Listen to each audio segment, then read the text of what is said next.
What's up, guys? Welcome to Knockers on the Bottom. I'm your host, Jay Mill. Jay Miller, if you like. Let's get into it. First, I want to start off by saying Happy Thanksgiving to everyone.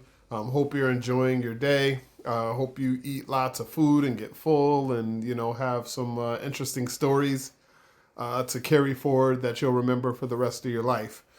So today, the Cowboys take on the Kansas City Chiefs. This is going to be the biggest test they've had since the bye week. Since the bye week, Cowboys defense has played well. The offense has played well in spurts. But this will be the game where they need to have their most complete game in order to win. So on the Chiefs side, looking at the offense, of course, we're talking here, Cowboys defense has been playing well, but it's a totally different animal when you're going against Patrick Mahomes. Best quarterback in the league by far. I don't care what anybody else says as far as, the Chiefs are 6-5. They're having a down year. He threw for 350 plus yards last week in an overtime win. So, dude still knows how to get it done. And I think what makes the Chiefs so dangerous in this game is that they don't have really a go-to guy, right? They will get the ball to Gray. They will get the ball to Kelsey. They will get the ball to Rashee Rice. They will get the ball to Juju Smith-Schuster. They'll get the ball to Hollywood Brown. They'll spread it around and kind of let everybody touch the ball and just, see where the mismatches are in the defense. So with a quarterback like Patrick Mahomes, who is, everything, right? He can make throws off schedule. He can make throws on the move. He can make throws off platform. There's different arm angles that he can make throws from. The play is pretty much never over. Even if you feel like, hey, I have him in my grasp, I'm about to bring him to the ground. If you're watching football, I know you've seen tons of times where this guy's getting wrapped up and he's throwing from all these different weird angles and he still completes the pass. I go back to the Super Bowl when the Tampa Bay Buccaneers were getting after him, right? The pass rush was just going. And there were so many times where Pat would be parallel to the ground, getting rid of the ball, hitting his receivers in the hands, and then they would drop it, and it was like, even if the play was just not available to him right away, he would find some way to get the ball out and make sure that his guys had a chance. Now, they didn't come through for him in that game against Tampa, but week to week, it's a week-to-week league, right? They'll come through for him at times. This is why he has the trust to do what he does. And also, that team has the trust for him to do what he does. They know, hey, if this guy, gets pressure and I just keep running, I keep moving, and I find a spot, he will get the ball to me.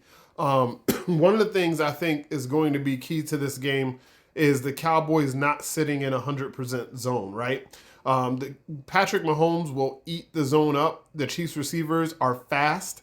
They have a great feel for zone, and they're so speedy that they'll run through zones. Xavier Worthy, fastest guy in the NFL, right? He'll run right through that zone. Hollywood Brown. They have so many guys that are 4.35 and below as far as 40 time, that if you just sit in the zone, you're going to lose them. They're going to, and I'm not saying that you have to play 100% man either, right?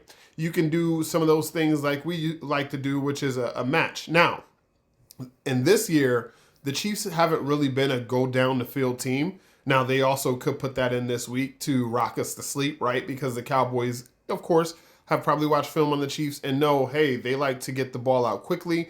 They like to attack the flats, which is one of the Cowboys' biggest weaknesses. So the Cowboys are probably already game planning for, hey, we have to watch the flat. We have to be ready for those wide receiver tunnel routes and those flare screens and screens in general. And a lot of movement before the snap to get their guys a head start out into that flat. So once they catch the ball, they already have a full head of steam. And now, we have to rally and tackle. So I do think that it's going to be an interesting chess match here because if you just go based off the film, what you would do as the Cowboys is you would kind of play a little bit of a cloud coverage, maybe a little bit of cover 4, quarters coverage, which just means, all these guys, the cornerback bells, the two safeties bell, and, you're kind of just playing each quarter of the field. And then once the ball goes underneath, your linebackers and your corners rally and tackle. But then again, if you're the Chiefs, you kind of probably anticipate the Cowboys playing cover 4 and then, rallying and tackling. So that means you have some plays that you can get over the middle of the field, just over the linebackers, but just below the safeties and the corners to get your guys some free space. So this is a team where you have to watch for a lot of the crossing routes. You have to watch for a lot of the deep post. I know when we played the Eagles, you had a lot of, one routes, which is just going, 9 routes, which is going just straight down the sideline. You had a lot of comeback routes, and you had a lot of slants. This team is going to be varied in their route concepts. They're going to run a lot of motions. They're going to run a lot of pick routes, a lot of rub routes, as they like to call them in the NFL, because, picks are illegal. So the offense likes to call it a rub route, but that's what it is. It's a pick route. They're going to run a lot of those to get their guys free in an open space. And kind of do the same thing, especially when they get to the red zone. Travis Kelce is not as gigantic of a threat as he has been in years past. But we are the Dallas Cowboys. This is Thanksgiving. Trust me when I tell you he's going to be a big threat today. I don't care how they've played all season. They're going to play well today. And that's the exact attitude that the team needs to take. The team needs to take, hey, this offense is going to be hitting on all cylinders today. As far as efficiency metrics, they actually are pretty good. Kareem Hunt, man, he's super efficient as far as yards over expected. So once he gets the ball, his success rate is very high. And his carries, he's a 3rd and 1 and 4th and 1 monster.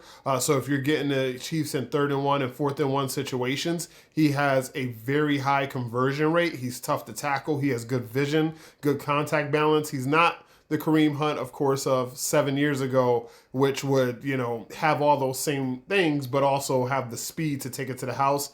He doesn't have that anymore, but dude is a powerful back. They get Isaiah Pacheco back, which is also going to be interesting because he's another powerful back. So that gives them a nice 1-2 punch as far as running the football. So this is going to be another big day for our defensive tackles. You don't want to kind of use that 5-man front exclusively because then you're putting less guys in coverage, and you're also allowing for, once those guys get into the second level, there's less guys there to bring them down. And, with the speed and explosiveness they have, that can lead to a lot of big plays.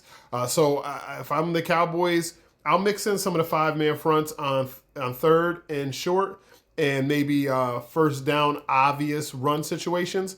But also, if I'm the Chiefs, I'm countering that with some heavy personnel. I'm putting Gray in the game. I'm putting Kelce in the game. I'm putting the third tight end in the game, the guy that the Cowboys used to have that we traded over there. I can't remember his name right now. It's freaking escaping me. But I would go 3 tight ends and then throw out of those formations to help, with our efficiency in the passing situation. Also, one of the other things that we want to take a look at is, just like the game plan with Jalen Hurts, you have to make a cup around Patrick Mahomes. The Chiefs have 35 explosive runs this year, and Patrick Mahomes has 25 of them. The quarterback has most of the explosive runs that the team has. He is their rushing attack, and then he makes things easier for the other running backs because once they're back there in read option, Pat Mahomes is definitely one of those guys that you have to watch out for keeping the ball. And then on top of that, extending plays. He holds the ball the longest out of any quarterback in the league.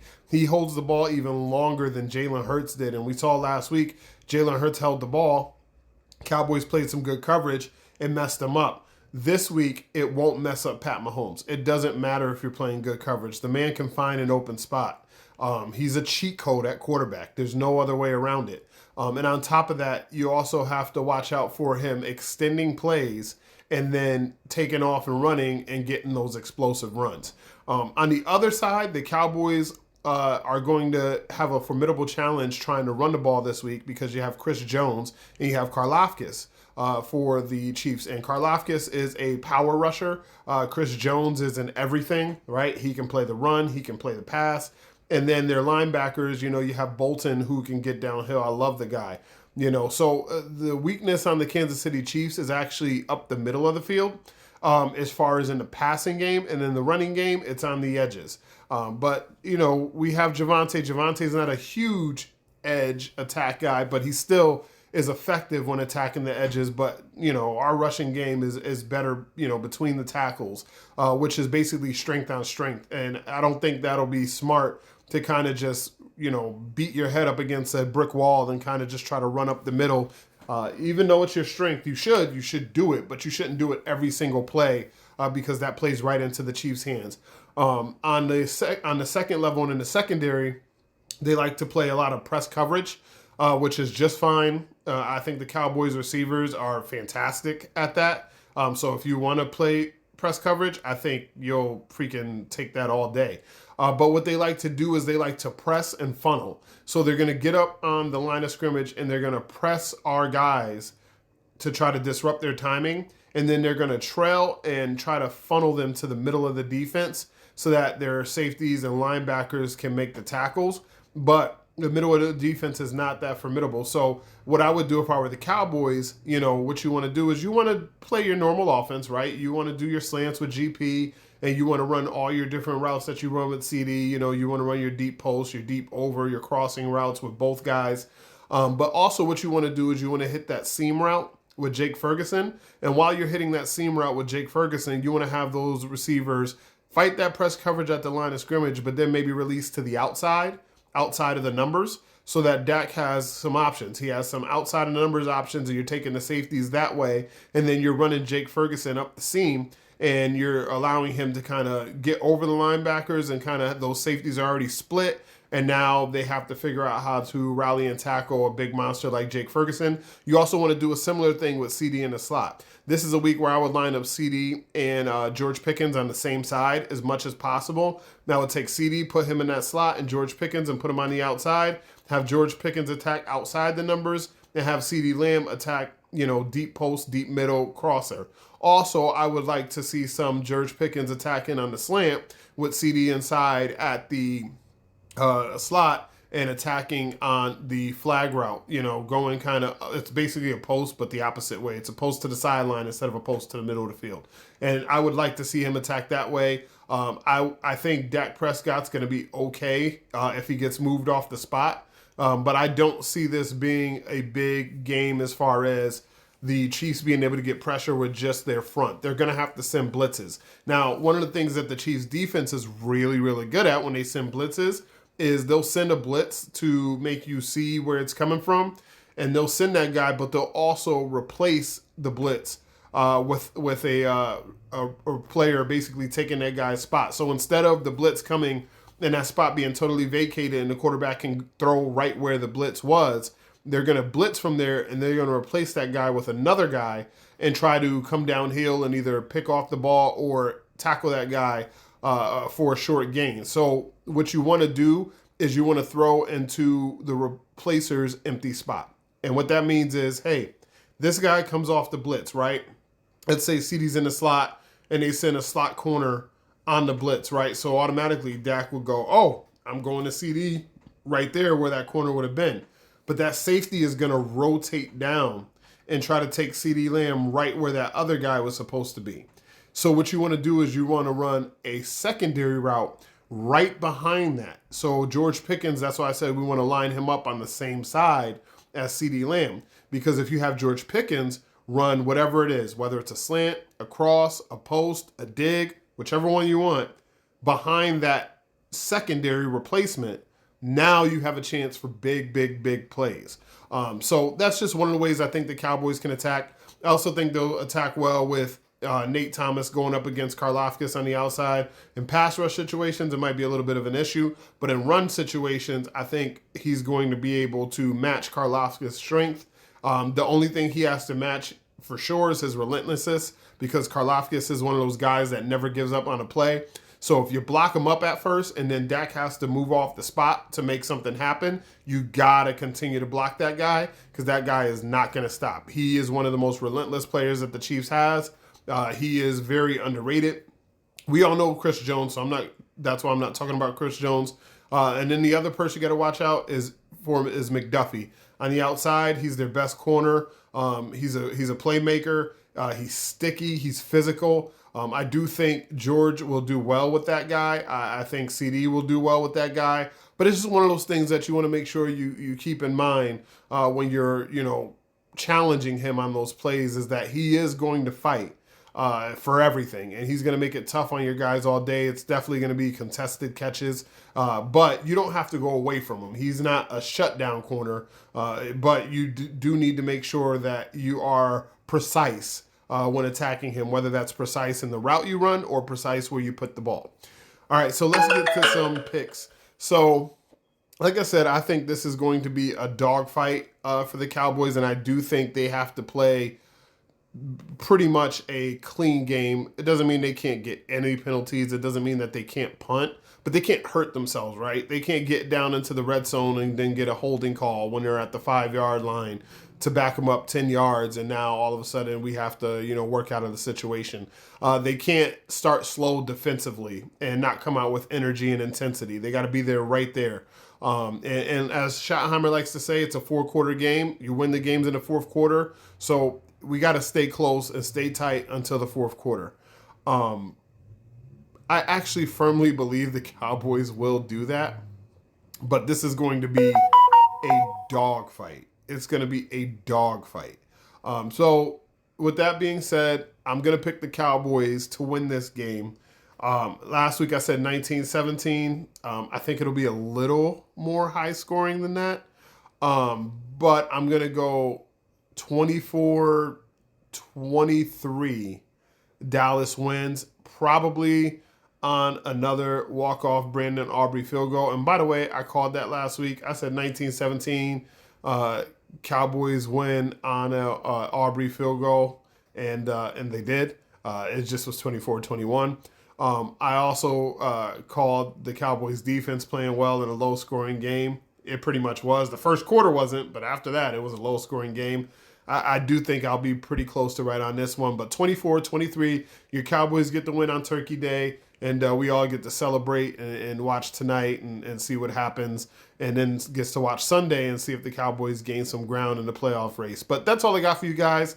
Hit me up on Twitter at jmillerIYL. You can also hit me up at knockersonthebottom@outlook.com and knockersonthebottom@gmail.com. Any questions, comments you have, leave them below. I love you guys. Thank you so much for tuning in. And like I said, happy Thanksgiving. But until next time, I'm your host, J Mill if you like. This has been Knockers on the Bottom. Peace.